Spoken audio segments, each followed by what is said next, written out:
allo salaamaaleykum man la maam maa ñëw ci live bu ndaw di remercier waa PASTEF parce que ñu ngi taxaw ci diaspora bi immigré yi taxaw bi nga xamante ne mun naa wax ne Macky Sall ak gouvernement bi ñoo ko waroon def mais tey nit day am tolof-tolof ci diaspora bi waa PASTEF ñoo fi ne mun naa wax ne tey PASTEF ñoo nekk ambassadeuru sénégalais yi ci diaspora bi parce que ñu ngi faj buumu gàcce yi nga xamante ne tey Macky Sall moo ko waroon faj tey ñu ngi taxawu sénégalais yi benn anam boo xamante ne mais phénoménal je tenais à le dire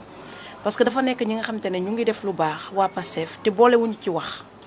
ñu ngi dimbali nit yi di leen taxaw fi ñu leen war a taxawoo te boolewuñu ci benn wax mooy les gens que vous appelez les chiens de PASTEF les chiens de Sonko tey pendant que ñu mel ni waa APR ñu ngi wër Macky Sall fu muy sàndee suñu xaalis pour ñu fay for pendant que ñu ngi profité ci population sénégalaise tey yàlla dafa sàkk waa PASTEF yi nga xamante ne tey ñu ngi fi taxaw ci anam bu rafet man de bi ma ci duggee yàggul mais seen taxawaay rafet na ba nga xamante ne ku gis lu baax lu mel noonu daf ko war a partager wax ko ba au moins yeneen sénégalais yi amoon yenn gis-gis yi mën a dellu ginnaaw. parce que tey waa PASTEF ñooy génnee seen xaalis sénégalais am problème muy aéroport muy fu mu munti nekk sans papier ñooy déplacé wu dem ba foofu taxawu ko jàppale ko ba mu génne ci tolof-tolof yooyu. même sénégalais yooyu noonu dañuy woo consul wala ñu woo ambassadeur kenn du leen faale ñi nga xam te ne ñoo leen waroon faale duñu leen faale te ñooñu ñoo nekk tey jii di profité ci xaalisu Sénégal ñooñu ñoo nekk di profité seen population yàlla dafa bëgg dëgg rek la yàlla bëgg. tey jeunesse bi yëpp laay woowu. J'appelle tous les jeunes ñi nga xam te ne tey avenir bi seen yéen la nekk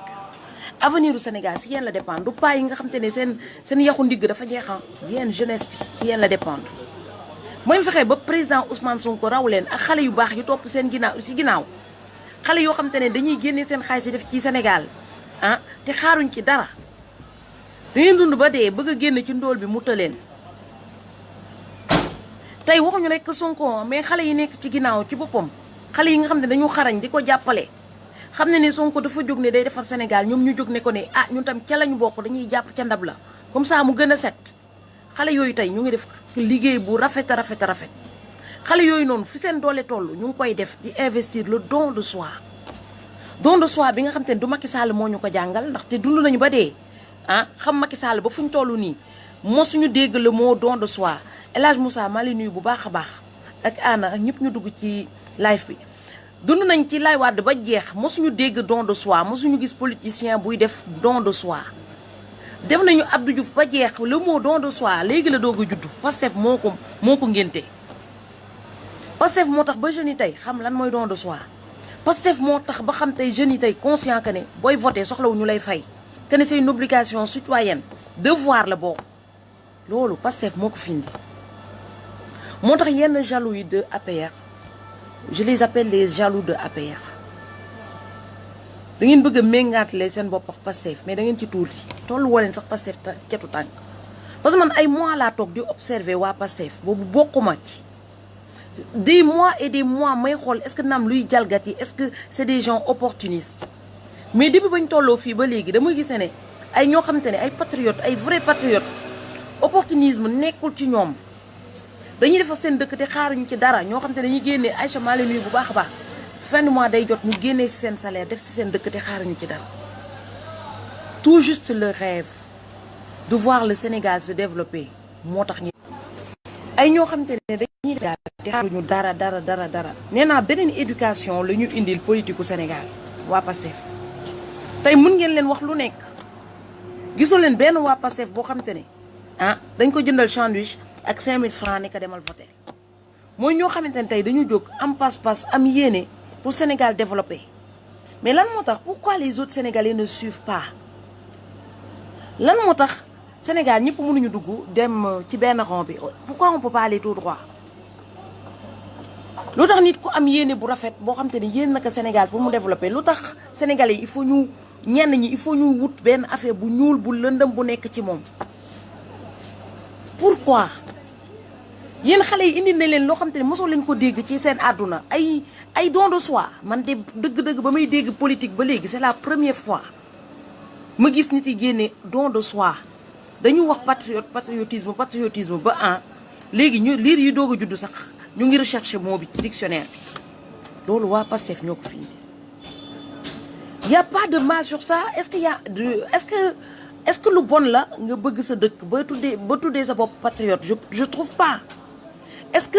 lu bon la nga yëkkati sa xaalis di ko def sa dëkk ndax am envie sa dëkk développer. Où se trouve le mal dans ce que les gens de Pastef font? bu nekkee rek dëgg moo neex yàlla. ay sénégalais première fois dans l'histoire du Sénégal ay sénégalais yu cotisé ni dañu bëgg am seen président boo xam te ne ñoom ñoo ko financé seen bopp. yéen Macky Sall mi ngeen topp Macky Sall xaalisu drogue olympique bi nee nañ sa financé na ko moo tax ñu téye fii kii sant Diack. yeneen politiciens yëpp xool leen fan la ñu jëlee seen xaalis. ñii dañ leen a sàcc ba riche ñëw di leen bëggaat nekk président de la république bu gën leen a sàcc. ngeen am benn président boo xam te ne c'est des sénégalais yoo xam te ne ñoo toog dajale seen xot-xotaat ne on a envie d'avoir un président digne de ce nom, financé par des sénégalais financé par des sénégalais soutenu par des sénégalais. ngeen ne déedéet loolu mukk du fi amee quoi. vous voulez continuer de vivre dans la corruption. tey xooleen Sénégal ni mu mel. ñëpp a ñàkk seen ngor ñëpp dañ naan boo ma fayul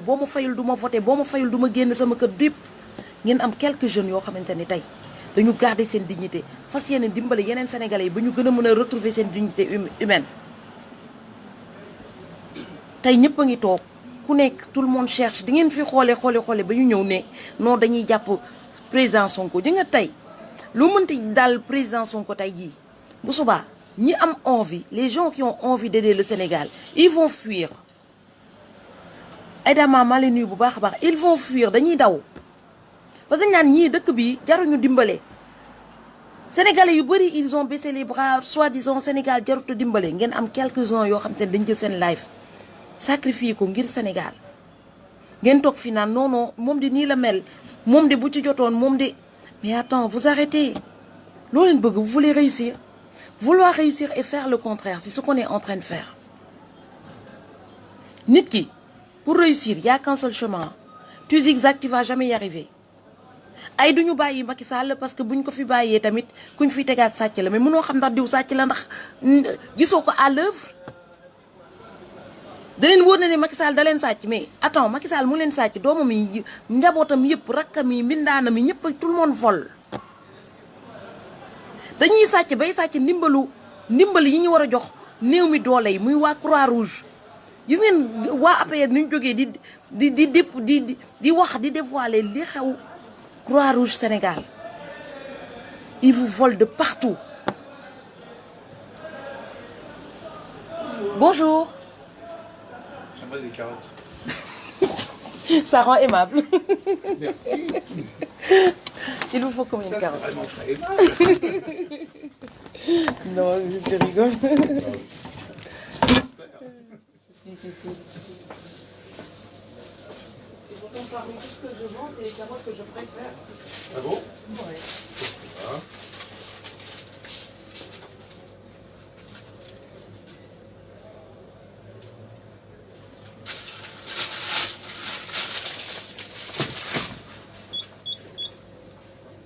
Avec ceci, 2,97 €, si vous connaissez.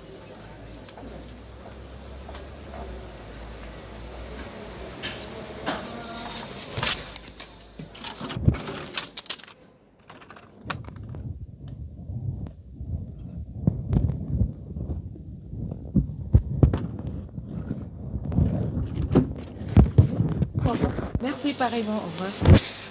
Donc, nee naa tey sénégalais yi si boppam du question bëgg lu yomb rek mais dañu dem ba nga xam te ne bëggatuñu lu baax te wóolatuñu kenn dañuy wóoluwul sax ku ñu xamul wóoluwuñu ku ñu xamul mais quand est-ce que vous allez vous décider quand est-ce que le sénégalais yi noonu ni man léegi damay tànn ki nga xam te ne kii moo ma doy non pas ku ma jox xaalis damay tànn ki nga xam te ne mooy liggéeyal Sénégal président bu defee lu mu war a def ñu génn ci mbedd bi remettre que à l'ordre tey yéen a ngi noppi Macky Sall mu ngi sàcc matin midi soir di rawale seeni ressources avec un résultat zéro wax leen ma fan ngeen gis résultat Macky Sall zéro. même ay étudiants yi nga xam ne dañ ko doon jéem a sargal sax tuddee seen bopp Macky famille sax tey jii mënu leen fayal scolarité ñooñu dañ leen dàq école boobu ñoo xam te dañu ne woon dañoo bëgg Macky Sall tuddee seen bopp Macky famille di ko xeexal matin midi soir ñooñu sax mënu leen fayal scolarité ku mënul fayal benn groupe d'individu scolarité ah kooku lan ban njëriñ la leen amal pourtant ay doomam ñu ngi jàng bu baax a baax jabaram saa yi bu bëggee dem màkk xel bi dafa yembadi ba nga xamante ne xamul ne billet kérosène bi dañ koy jënd boobu léegi ma dem xel bi dem na moom xel bi dafa mët di ñàkk mët ba xamul ne kérosène ça coûte très très cher tey ñooñu la ñuy sekkal Sénégal boo xamante ni tey man quand je vois les jeunes de Pastef des jeunes yoo xamante ne ñu mel ni Demba des jeunes civilisés qui jeunes yoo xamante ni correct respectueux foo leen yóbbu dañuy neex a gunge lañ laa leen tuddee jeune Pastef yi neex a gunge laa leen tuddee mais vous voyez des jeunes comme ça ay neex a gunge yu mel ni ay ñoom Demba ñoom Tamsir ñoom Aliou ñoom Isidore mais ay jeunes yoo xamante ne voilà ana man nee naa neex a gunge yu mel noonu et on laisse à l'Assemblée nationale des crapauds des cochons ñu mel ni ay Farba Ngom mais où va la messe Arona Malaysia bu baax a baax où va la messe xool leen intellectuel yu raffiné yu normal yi nga xamante ne bien civilisé correct quand il parle t'as envie ñëpp am envie jur xale yu Pastef ndax yaru ak raffiné civilisé ba suñu président bi mais man je me demande il doit vraiment s'ennuyer ngeen baal ma mais Sonko il doit vraiment s'ennuyer à l'Assemblée parce que boo solo correct mel ni moom ànd ak yar civilisé nga dem ca Assemblée nationale bi war a discuter ak ñu mel ni Farba Ngom tu te dis on est dans quel monde xam naa il doit vraiment s'ennuyer parce que man personnellement je m'ennuierais à discuter avec des gens comme Farba Ngom xool leen comment le niveau est bas dans un pays comme le Sénégal nga xam te ne fu ñu ne Sénégal rek ñu ne référence dans l'Afrique tey xool leen suñu Assemblée nationale ñu marché Sandaga xool leen ñi fa toog mais bu ñu toogee ba nga xam te ne ñu mel ni Farba Ngom ay yenn député yi ñooy mën a jaar suñu yuur yi pour ñun ñu voté leen ay dof c'est des fous ñu voté leen pour ñu dem toog am salaire te ñaari mandat dof yooyu dañ leen fay à vie sans pour autant nous rapporter des résultats ñu war a toog xoolaat suñu bopp. ngeen baal ma ak doomu Farba Ngom ngeen baal ma ak doomu Cissé Lo mais vos parents ils n'ont pas le niveau du métier qu'ils font amuñu benn niveau amuñu niveau le niveau est trop bas le débat est trop bas bu ñu toogee ba Mame Ngor Diazaka moo war a mën a dugal làmmañ un homme au foyer dans notre discussion quotidienne dañu war a wax dañu war a doxalee nga xam ne la dëkk bi am na problème ngeen baal ma tey dama amul benn envie passion toog di xool politicien sénégalais à part Sonko ñeneen ñi ñëpp je les trouve mais vraiment lamentable misérable tout ce que tu veux ça me donne pas envie tey mën naa wax ni envie bi ma am de revivre de rentrer dans la politique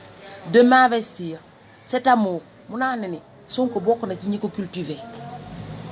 parce que c'est le plaisir de voir un gars enfant normal devant la télé en train de nous dire des choses sensées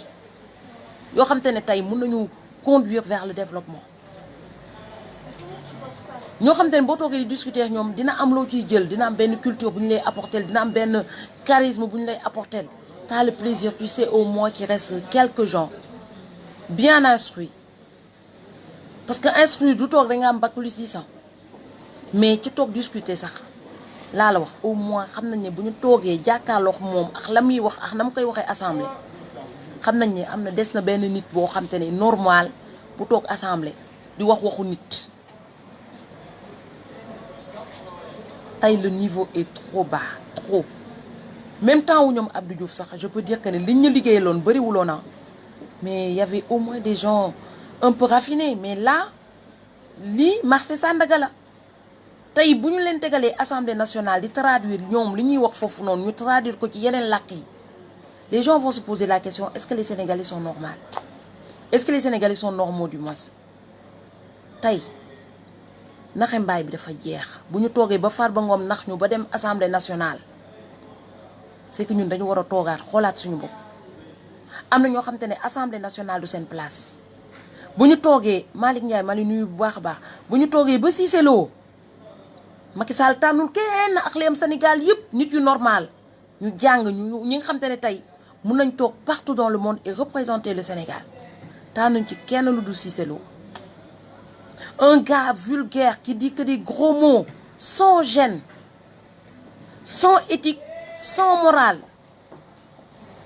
tey président Ousmane Sonko nee na amul compétence su def sax Aminata Sonko maa ngi nuyu bu baax a baax amul compétence sax pour nekk ni ñu koy waxatee planton mais waxuma sax planton mais Cissé Lo booy sax si kër pour def ménage sax soxlawuñ ko parce que même booy sax dafa am nu nga war a melee ni nga war a civilisé ni nga war a mais yooyu yëpp dafa bokkul ci moom man je me demande comment Macky Sall il choisit ses élites man je me le demande man nii Macky Sall naka lay choisir rek man je me le demande parce que ku mu tànn ba nga foog ni kii moo tànne rek c'est pire de la tête aux pieds ah amul kenn koo xamante ne tey jii mën na apporter dara Sénégal vous pouvez rien nous rapporter vous êtes là man la honte man ce gouvernement là man billaay damay wollu dama naan xale góor yi soraat leen seen pantalon ngeen ànd ak ñun ñu génne ñii dañu war a def dañu leen war a carton rouge ñun ñëpp partout parce qu'ils correspondent pas du tout à notre époque ils sont trop en retard Macky Sall ba ñu gisee gaal bi raw ko bu yàgg parce que non seulement moom même boo muusulee sax da ngay wut xarit ñu muus pour ñu ñëw jàppale la mais moom dafa non seulement dafa am lu manqué ci bopp bi mais mu wut ñi nga xam te ne ah c'est pire ay ñoom Farba Ngom ñoo koy coaché ay ñoom Cissé Lo ñoo koy coaché mais xool leen rek ñi nekk ci suñu assemblée nationale am na ci kenn koo xamante ne xaw ma député Guédiawaye la xaw ma mais laisse tomber bu ñu toogee ba Aliou Sall sax Aliou Sall en temps normal même Aliou Sall ngeen baal ma même Aliou Sall il devait même pas avoir un boulot de boy au Sénégal da doon jaay mbuus loolu dara nekk ci mais dafa amul compétence bi nga xamante ne nii charisme bi nii physique bi amul dara li nga xamante ne tey jii mën na attirer nit pour ñu mën a wax ne sax Aliou Sall war na mën a occuper benn poste Aliou Sall dara la amul luy normal ci yaram bi lépp Aliou Sall wóor na ma ne guddi la ko defar parce que yaram bi lépp a jaxasoo xel bi yëpp tout c'est un gars mal formé de la tête aux pieds dara Aliou Sall il occupe combien de fonctions 7 fonctions Aliou Sall dafa gën a mën a bande que yeneen góor yi man je me le demande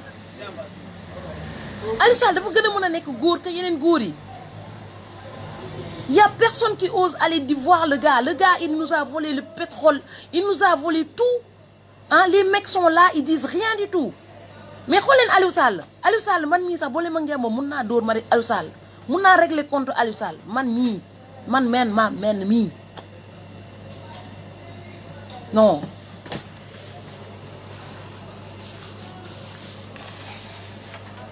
bonjour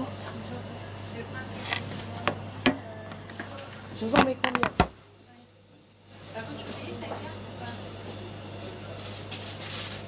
Est-ce qu'il me fallait autre chose?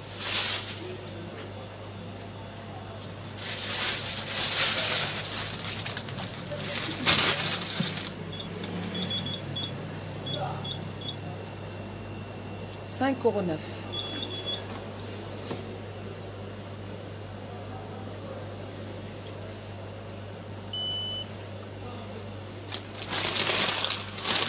votre ticket. Merci, au revoir. Aliou Sall man nee naa Aliou Sall bu may wax position Aliou Sallam rek Aliou Sall xol lay waxee Aliou Sall le gars temps yi déggatoo leen fenn Aliou Sall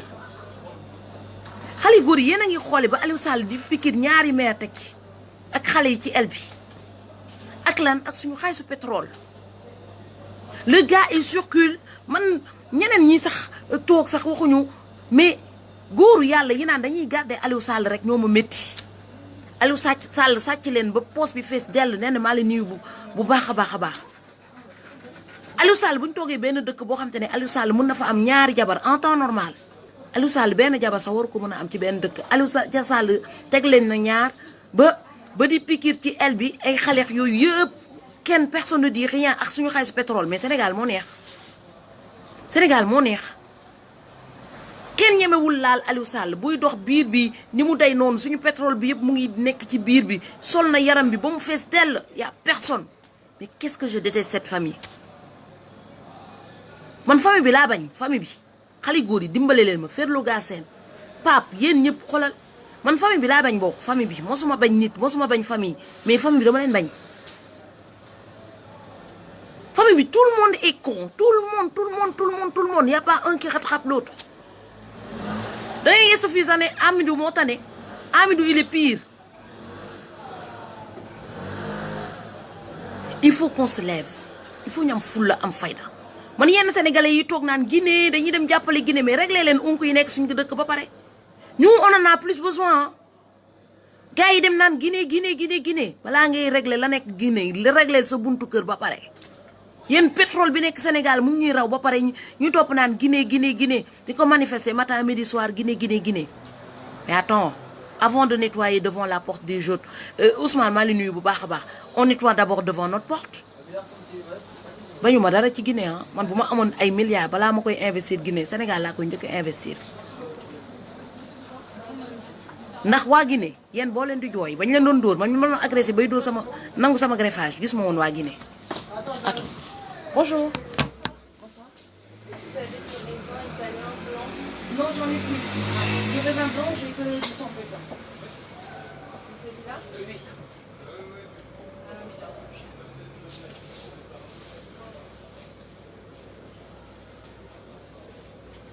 Je vais prendre une muscade, s'il vous plaît. Comme ça vous va ou vous voulez? Je vais vous prendre 3 grappes.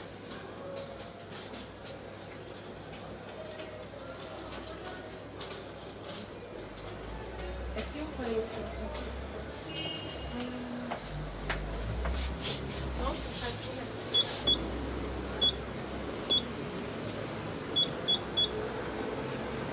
€9,18.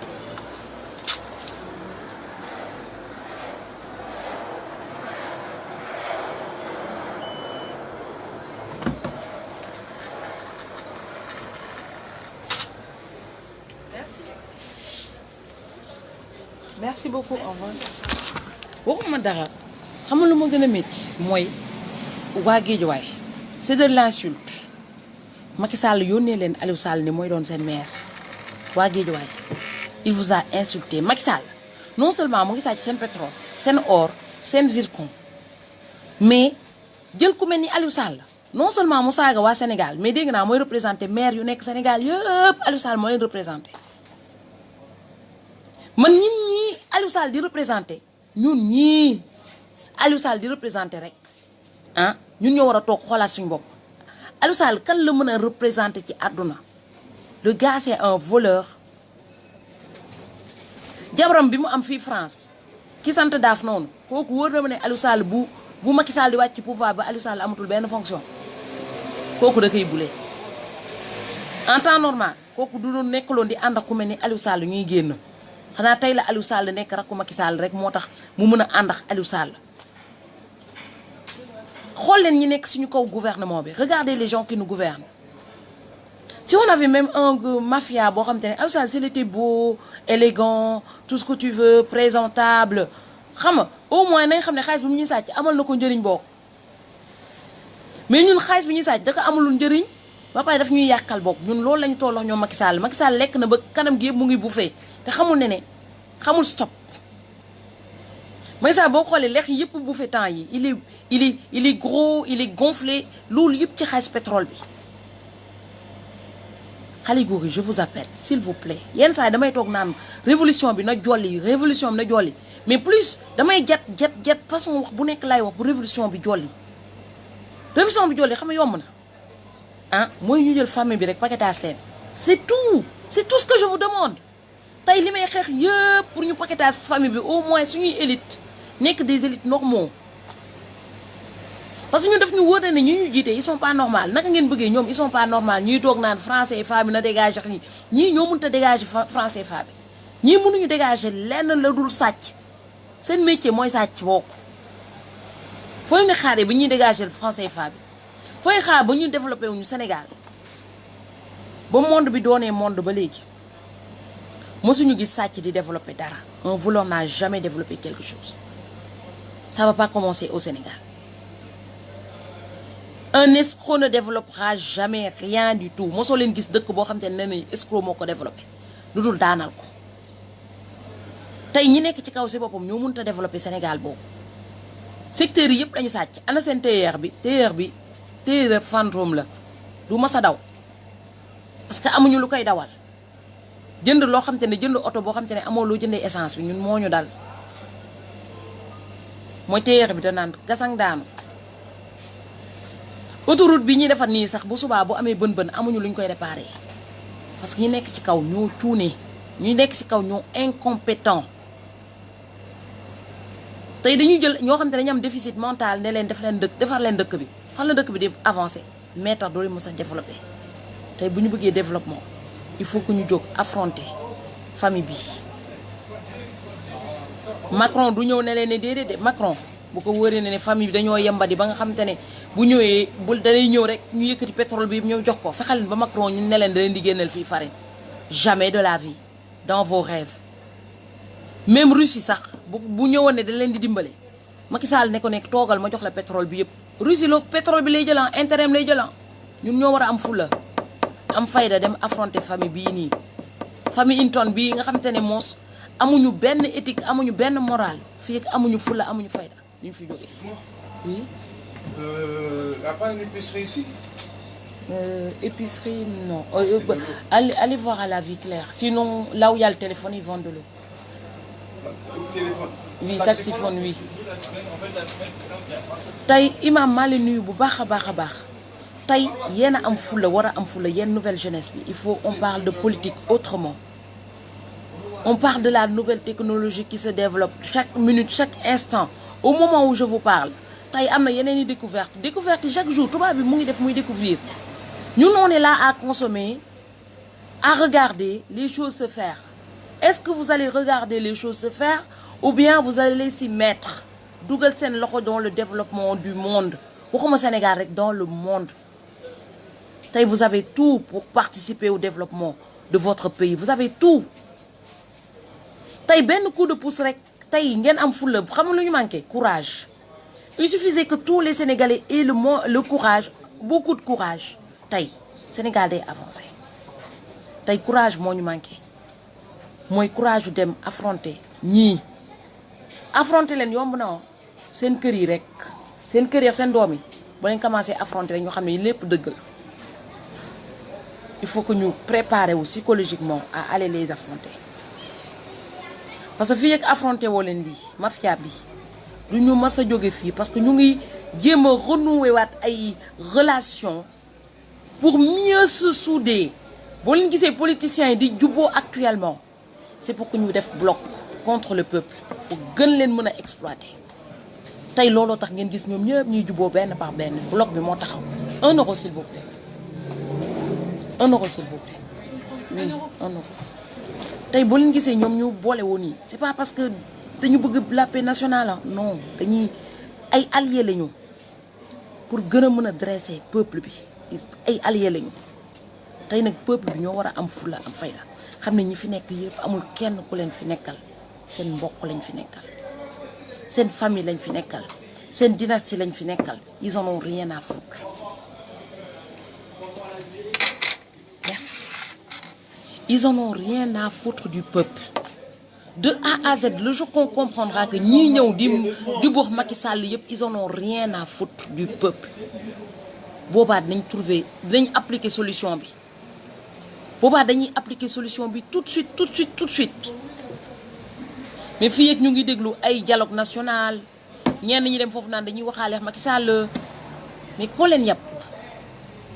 peuple bu dul jóg ngeen yàpp peuple boo xam te ne au lieu ñu lijjante seen problème nee nañ dañuy dem xeexal waa Guinée peuple yoo xam te ne au lieu ñu lijjante pétrole bi leen di raw chaque instant ngeen di jóg naan da ngeen dem xeexal ji waa Guinée ah yéen seen pétrole mu ngi leen di raw ñun ba ñu téye woon suñu carte électeurs yi fii j'ai rien contre eux toute l'Afrique doit se libérer suñu carte électeurs yi fii amul benn guinéen bu ñëw naan xaama xeexle leen tey ñuy wax Guinée rek yéen a nga am dictateur mënoo leen régler seen dictateur bopp ñëpp naan Guinée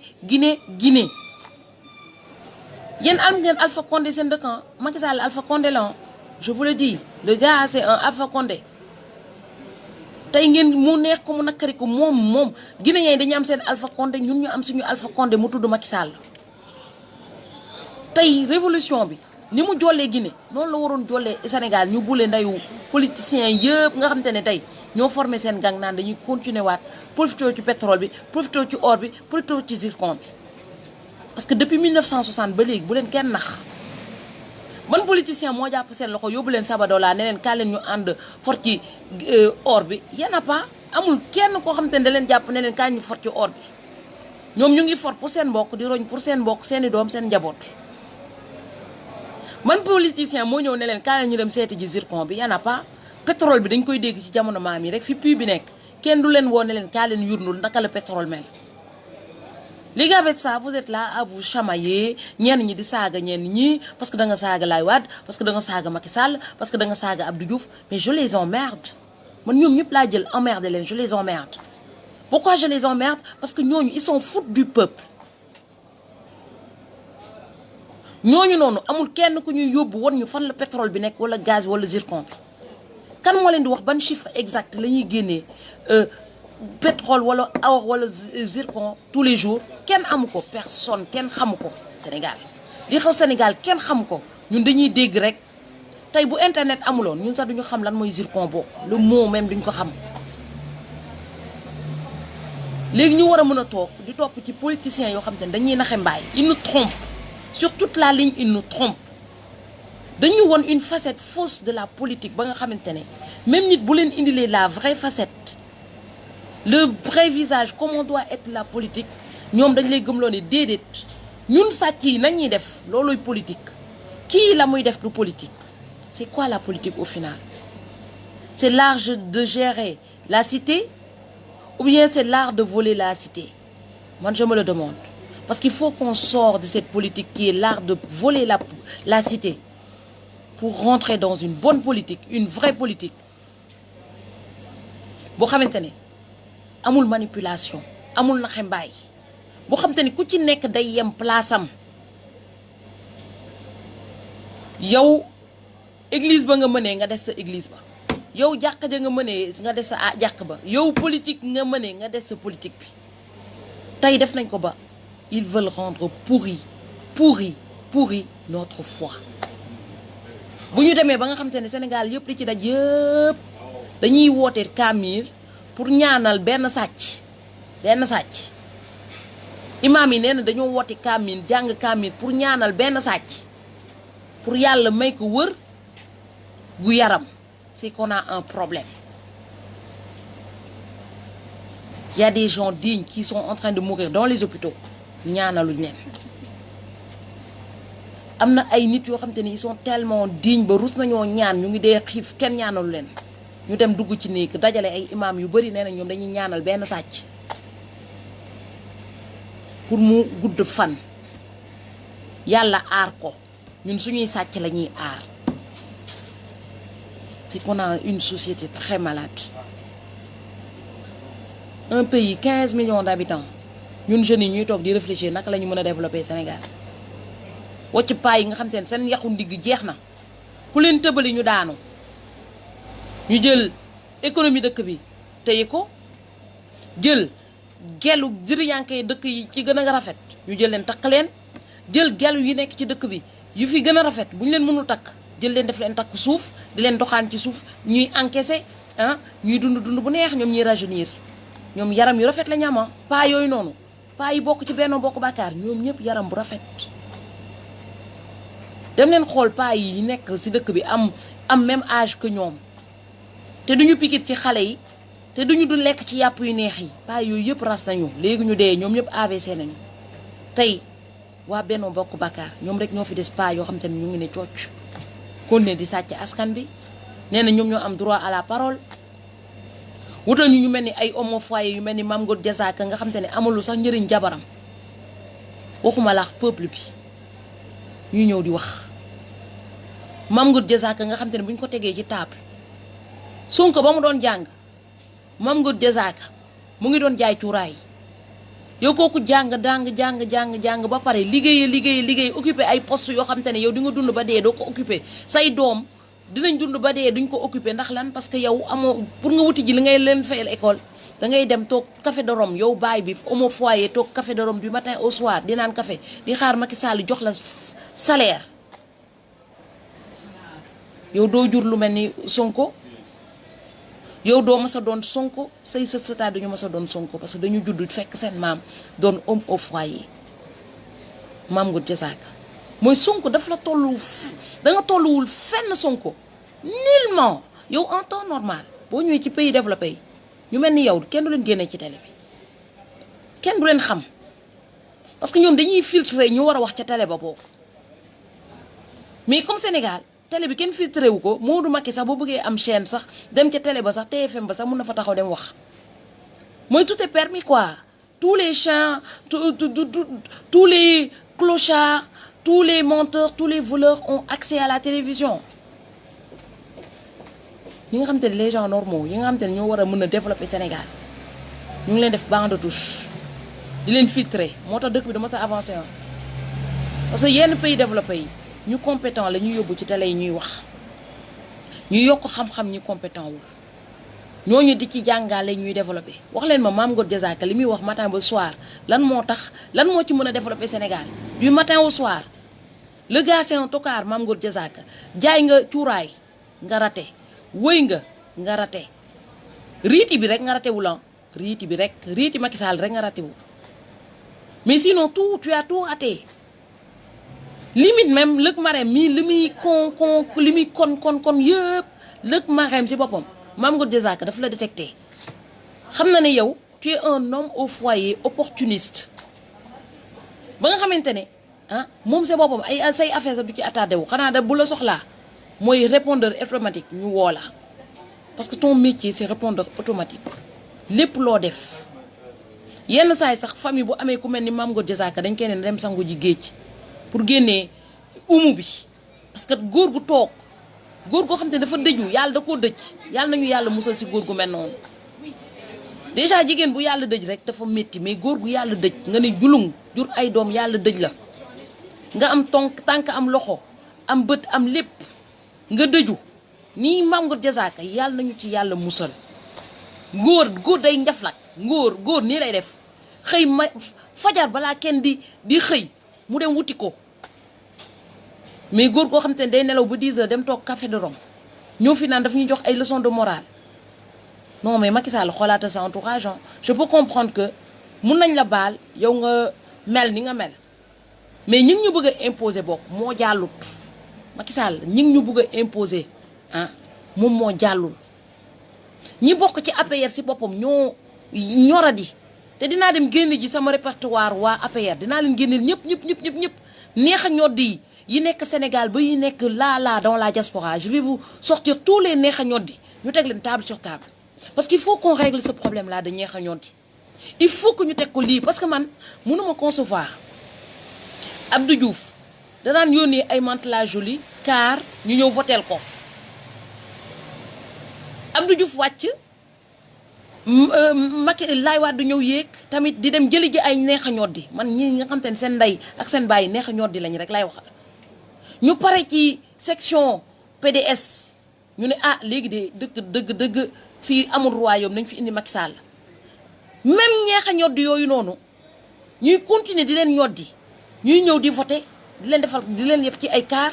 bu ñu voté ba pare ñu delloowaat leen seen kër mais on est où la messe en 2019 il faut que loolu mu arrêté gisoo leen benn tubaab boo xam te ne dañ koy yeb ci car ne ko demal voté man ba mu ñëwee France ba léegi mosuma gis ku ñuy yeb ci car ne ko demal votel ma lan moo tax ñun africain ñu mën a def affaire yoo xamante ne ah dafa tardé on est en retard sur toute la ligne moo tax suñu niveau intellectuel di wàcc moo tax suñu niveau waxtaan di wàcc suñu lépp di wàcc parce que ñun ñoo nekk en retard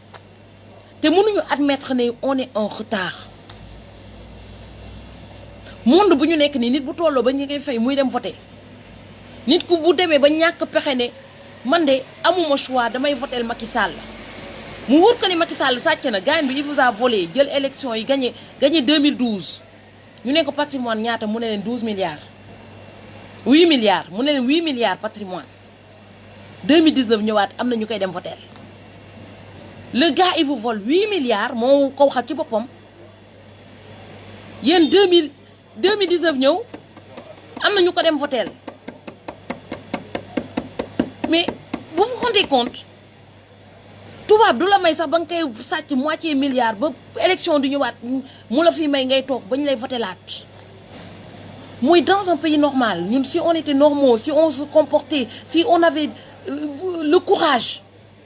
Macky Sall amuloon di toogati ci pouvoir du Sénégal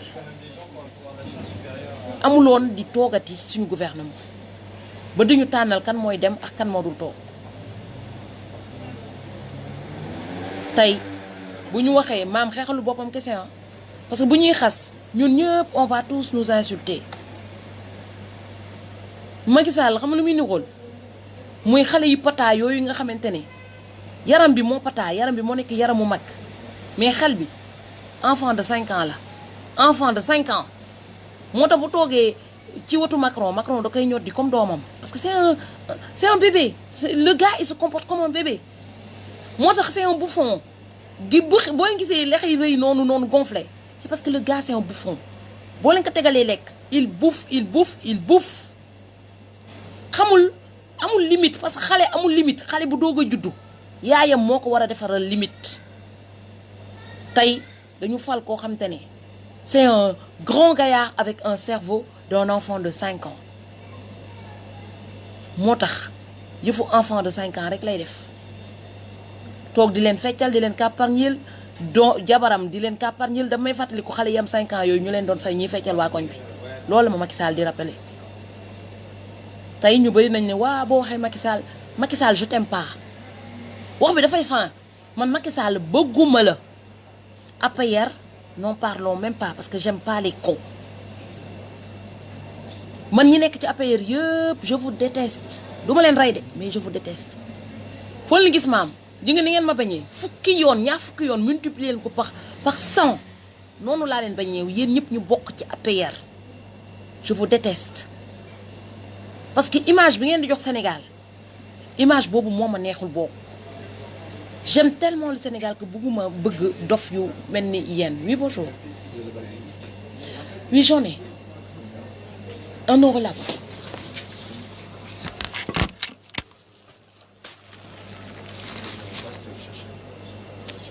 Tenez, vous me donnez après. Vous me ramenez après.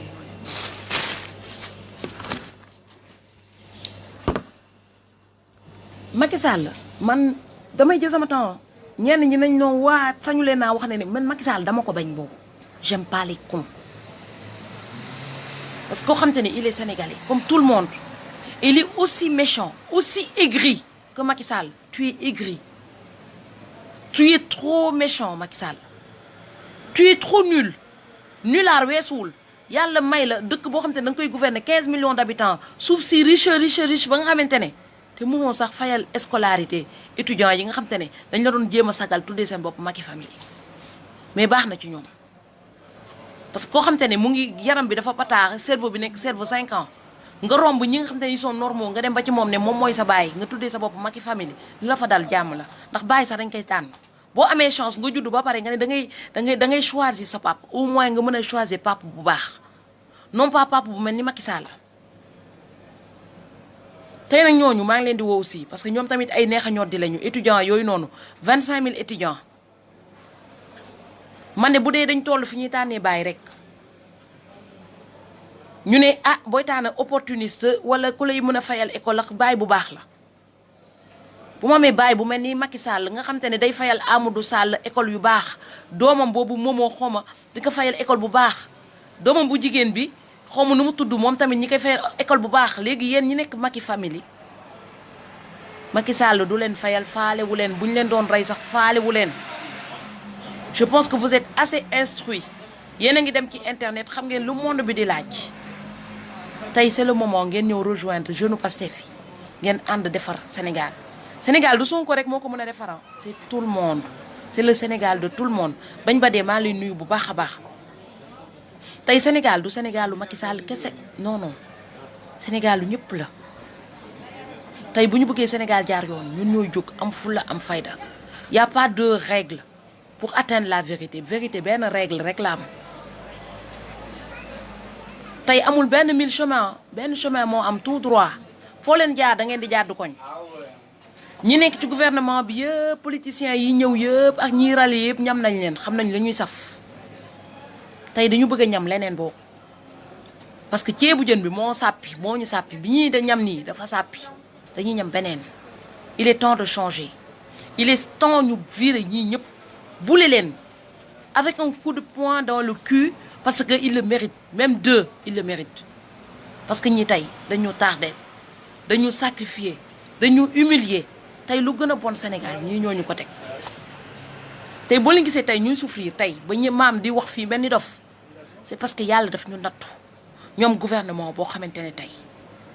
c'est des vauriens vous ne valez rien du tout Macky Sall sa ministre sax bëgguma ko ministre si boppam laa bëggul nekk ministre ñu ne kan moo la tànn Macky Sall parce que yow yaa nulaar boo te koo tànn mu ànd ak yow il est nul xool leen suñu ministre de la justice xool leen gaañ bi non mais c'est la honte c'est la honte c'est honteux ministre de la justice boo xamante ne kenn xamul lan lay wax discours am waxam injuste sur toute la ligne ministre de la justice bu mel nii am na sax audace su ne Sénégal am na justice wax leen ma ban Sénégal moo am justice ce pays pourri justice de merde tey amul dara lu baax bu ñu leen naxee mbaay naan leen Sénégal mu ngi avancé am nañu arena mais c'est quoi arena lan mooy arena lan lay mën a apporter rien du tout tey bu ñu ne pays de merde ñun ci tête de liste lañ bokk pays de merde lañ bokk te bu ñu nee pays de merde dañuy xoolaat ñun suñu bopp ñun ñoo war a xoolaat suñu bopp on doit vraiment regarder devant nous man surtout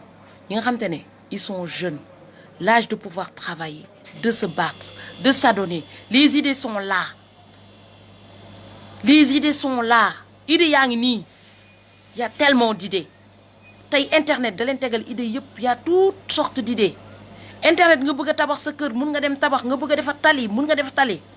mais attends on est dans un monde où il y a internet on peut faire nos propres routes dañuy dem jëli ji Eiffage mu defaxal ñu tali ñu war a toog xoolaat suñu bopp tey on a un pays je t'assure quand je regarde quand je vois j'ai mal au cœur li may wax sama xol laa ko tibbee parce que j'ai mal au cœur parce que je sais qu'on peut y arriver je sais que les solutions sont là lenn moo may métti mooy Sénégalais yi nga xamante ni la solution elle est là ils trouvent la solution ils le gardent pour s'enrichir eux et laisser les autres Sénégalais dans la merde tey ñëpp a ngi daw à l'afflux du social fu ñuy mayee ngeen di dem tey les petits malins ils ont trouvé leur chemin c'est le social mooy profiter de la misère des gens pour s'enrichir moo tax waxatuñu xaar kenn duñu defaral ñun dañu war a jóg on doit entreprendre on doit se mettre devant on doit mettre en avant nos idées yàlla daf ñu may xel vrai lion maa ngi nuyu bu baax a baax tey il est temps que ñu utiliser xel boobu noonu pour le développement du Sénégal pour notre bien. xooleen tey fu ñu tollu Sénégal nga xam te ne les gens ils meurent devant les hôpitaux ñun on est là chacun yow da ngay trouver médicament bi mën a faj nit yi sax da nga koy garder pour yow wacc sa morom muy dee ci hôpital bi tey Sénégal boobu lañ toll.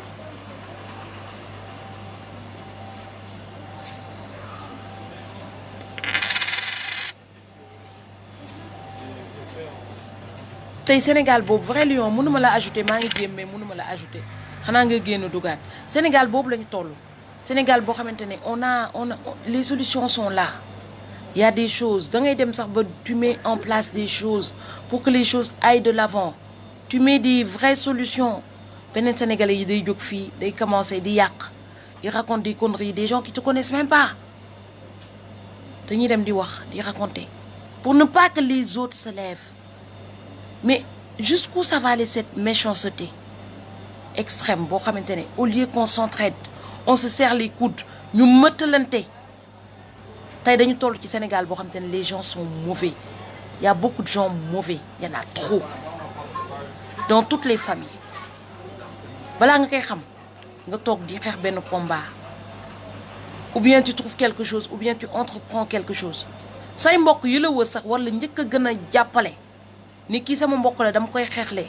pour qu'il y arrive ñooñu ñoo leen njëkk a mettre les bâtons dans les roues pour bañ nga yegg xarit yi on n'en parle pas les portes sont fermées ils t'ouvrent pas les portes pour que tu y arrives tey da ngay gis ñu bëri ils sont compétents mais toutes les portes les ont fermées ñoom mënuñu buntu bu ñu fëgg rek duñu mën a dugg lépp lañ leen di tëjal tout on dirait qu'on étouffe les gens pauvres pour qu'ils puissent pas s'épanouir pour qu'ils puissent pas se développer yéen dañ leen def ci benn enclos et vous ne vous rendez même pas compte tey dañ leen jël yéen ñëpp tënk via les médias télé yi dañ leen di tënk bañ leen naa wan dëgg bi bañ leen naa wan lu baax pour ngeen développer les milliardaires pareil dañ leen di tënk pour que man maay tekki man maay dem sama morom du dem man maay arrivé keneen du arrivé ku nekk genre combat boobu lañ nekk et ce combat est très très dur hein. C'est très très dur parce que mënoon na yomb ñu yegg fu ñu bëgg a yegg en s'entraidant mais nous on s'autodétruit ñun Sénégalais on s'autodétruit tey je pense que on peut y arriver la solution elle est là elle est pas loin elle est tout juste là li tubaab yi def yëpp seen xel la ñu utiliser def ka ñun bu ñu utiliser suñu xel comme ni ma koy waxee rek la méchanceté n'a pas de salaire et n'a pas de retraite kon foog naa ne loo xamante ne amul salaire amul retraite te boo moytuwul lu bon nga ciy jëlee loolu lu jara moytu la. Par contre jàppale Ousmane Sonko dans l'ère où on est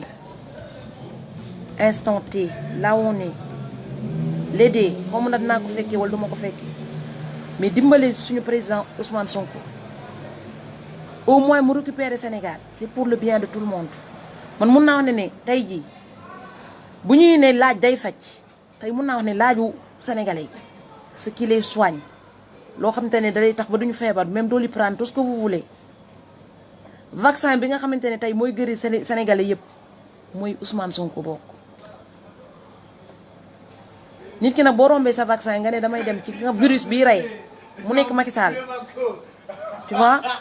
maman Marie maa leen nuyu bu baax a baax ngeen ne non man virus bi laa bëgg man de toutes les façons le gars mais attends virus bi nga bëgg virus bi sax bu rafetoon moo mun a wax mais il est gros il est méchant il est moche li gën a bon la Macky Sall jël dajale da nga naan gis sax ñu ne ah moom de moom ñaaw na ndeysaan mais ku baax la xol bu yaatu la am mi jiw tu es moche tu es gros tu es méchant mooy Macky Sall moche gros méchant lépp lu gën a bon ci dëkk bi la jël rangale ba pay dégg naa dafa bëgg jigéen en plus donc en plus c'est un petit vice là mais attends mais le gars man ban qualité la am loo xamante ne tey jii nit mun na topp ci moom je le vois pas mooy on a le président le plus nul de la terre moom xam naa bu mu ñëwee rek ma li mu bëgg a wax yëpp naa la ko wax Macky parce que dégg naa da ngay tëjee comme ça ma ñëwee sax au moins boo ma tëjee di nga am benn alibi boo xam te ne tu te dis bah je l'ai mis en prison parce que toutes les façons elle disait que des gros mots bah oui c'est normal qu'on te dit des gros mots parce que ni nga mel moo tax on utilisera les gros mots c'est normal que ñu traité li nga mel parce que ni nga mel moo tax boo nekkoon président boo xam te ne il est gentil il s'occupe du peuple il travaille tey kenn du toog fii maam day toog jaay karotam keneen ak keneen day toog def yitteem Sénégal jëm kanam mais on peut pas continuer d'avoir un président aussi nul Macky Sall ngir yàlla ak yonent bi dama la ko ñaan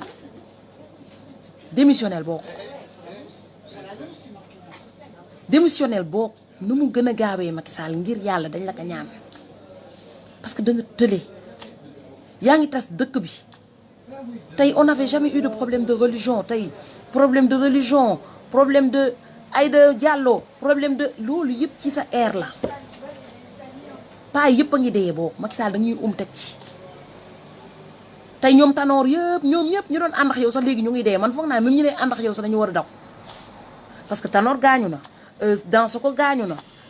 chaque jour ñu ne diw gaañu na tey ñoom ñëpp ca benn bokk bàkkaar bi lañ bokk ña fa des sax foog naa ne bu ñu bëggee seen wërgu yaram nañ toog seen kër Laay Wàdd si boppam bu bëggee wërgu yaramam na toog këram